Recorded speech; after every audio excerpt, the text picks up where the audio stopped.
ছেলে মেয়ে সম্পদের সমান অধিকার। এই জিনিসটা করা মানে ঘরে ঘরে কেসার লেগে দেওয়া। যেখানে 3/1 সম্পদ পাওয়ার পরে একটা মেয়ে ভাইয়ের বাড়িতে স্থান পায় না, বলে যে তোকে বিয়ে দিছি, তোর সম্পদ বুঝে পাইছিস, এখানে আর কোনো তোর দাবি নেই। সেখানে যদি সমান অধিকার করে, ওই বোন কি কখনো এবার টিকতে পারবে? আর একটা বিষয়, পুরো সম্পদ একটা সন্তান পাওয়ার পরেও এক বাপের এক বেটা মা বাবাকে ভাত দেয় না, হয় বৃদ্ধাশ্রম, নাহলে কাজ করে খায়, নাহলে ভিক্ষা করে খায়। সেখানে যদি সমান অধিকার দেয়, ওই ভাইকে কখনো মাকে কি ভাত দিবে? বলবে যে মেয়ের বাড়িতে যাও, অর্ধেক সম্পত্তি শোনা, ওখানে যাও, ওখানে 6 মাস, আমার কাছে 6 মাস। আর ওই বোন কি কখনো ভাইয়ের কাছে আসতে পারবে? দরজা সারা জীবনের জন্য বন্ধ। নারী সংস্কার কমিশন একজন সদস্য শিরিন হক, তাকে প্রশ্ন করা হয়েছিল এই আইনটা বিশ্বের কোন কোন দেশে আছে। উনি জানি না, আশ্চর্য, উনি একজন সদস্য কমিশনের। তাহলে যে আইনটা বিশ্বের কোথাও তার জানা নেই, তার সেই আইনটা করতে হবে কি জানা। তিনি বলতেছে এটা একটা আলাদা আইন করবে, যার এটা প্রয়োজন হবে তারাই শুধু। এই আইনটা যখন করবে সিভিলিয়ানদের জন্য, তখন কি সমস্যা হবে? তখন সবাই করে ঝাঁপিয়ে পড়বে। ঘরে ঘরে কেসার লাগবে এই সম্পদ নিয়ে। যাই এখানে বিজ্ঞ একজন আলেম নেই, শিক্ষাবিদ নেই, বুদ্ধিজীবী নেই, খালি নারী নারী।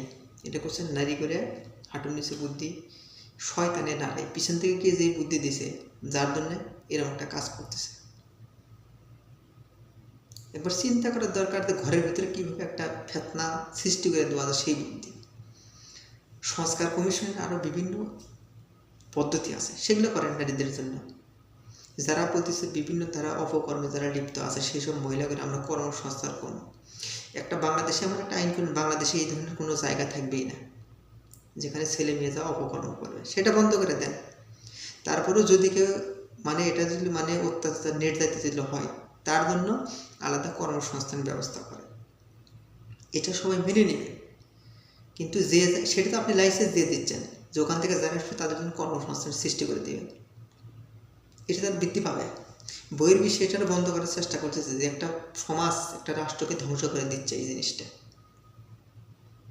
আর সেখানে কি তাদের আপনি কর্মসংস্থানের বুদ্ধি বিভিন্ন ধরনের আছে। একবারে বাংলাদেশ থেকে এটা নির্মূল করে দেন, যেখানে যদি কেউ ধরা দিলে পরে তাদের জেল জরিমানা এখানে থাকতে একবারে অভিযান চলবে, চিরুনি অভিযান।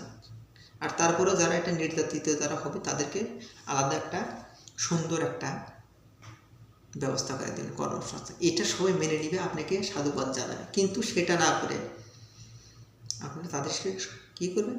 কর্মসংস্থান ব্যবস্থা করবেন। ভাই ভাইয়ের ভিতরে যুদ্ধ লেগে দিবেন, বোনের সাথে ভাইয়ের একটা দ্বন্দ্ব সৃষ্টি করবেন। বাবা মা পুরো বিশ্বটা এলোমেলো। কোরআনের কথা, কোরআনে সুন্দর করে যেটা দেওয়া আছে সেটার আমি পরেই আসতেছি।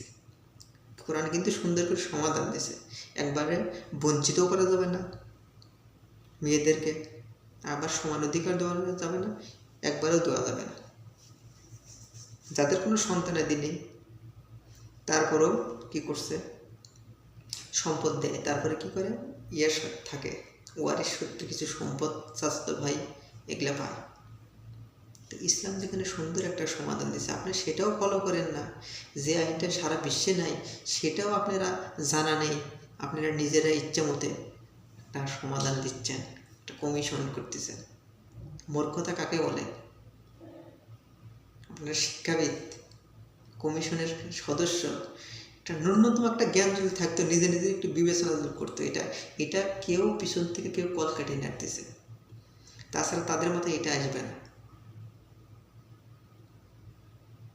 একজন জ্ঞানী মানুষ, একজন বীর মুক্তিযোদ্ধা ডাক্তার জাফরুল্লাহ চৌধুরী, তার ওয়াইফ শিরিন হক,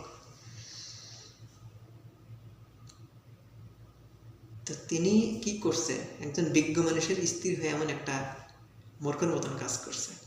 জাফরুল্লাহ চৌধুরী তিনি একজন জ্ঞানী মুক্তিযোদ্ধা, একজন ডক্টর, তাকে সারা বাংলাদেশের মানুষ তাকে স্মরণ করে, শ্রদ্ধা করে। তার সম্মান তো আপনি ডুবাচ্ছেন, তার সম্মান আপনি নিজে ইচ্ছে ডুবাচ্ছেন। শিরিন হক যেটা কোনো আলেম মানতেছে না, কোনো রাজনৈতিক দল মানতেছে না, কোনো ব্যক্তি, কোনো মহিলা, অনেক মহিলা তো আপনার ওই টক শোতে তো একটা মহিলা ছিল নাসিমা, ডাক্তার নাসিমা না কি জানি, তিনি তো এটা বিরোধিতা করছেন। তাহলে আপনি করেন কি জন্য? এটা একজন নারী হ্যাঁ এটার বিরোধিতা করতেছে, আর আপনার আপনার কি মাথায় নিয়ে আসছেন আপনি?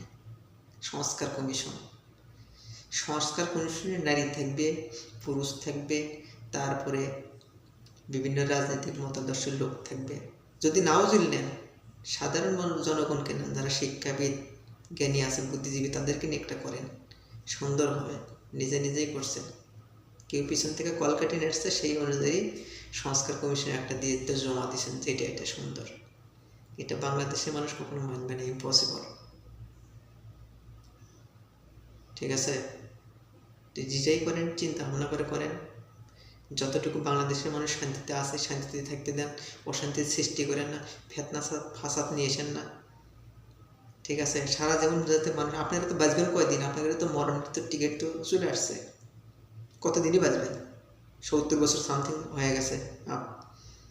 তা আপনারা তো এই জিনিসটা করতে চলে যাবেন, তাকে সারা জীবন এটা ভুগতে হবে, প্রজন্মের পর প্রজন্ম সারা জীবন আপনাকে গালি দেবে। তা আপনি কি কাজ করবেন কি জন্য?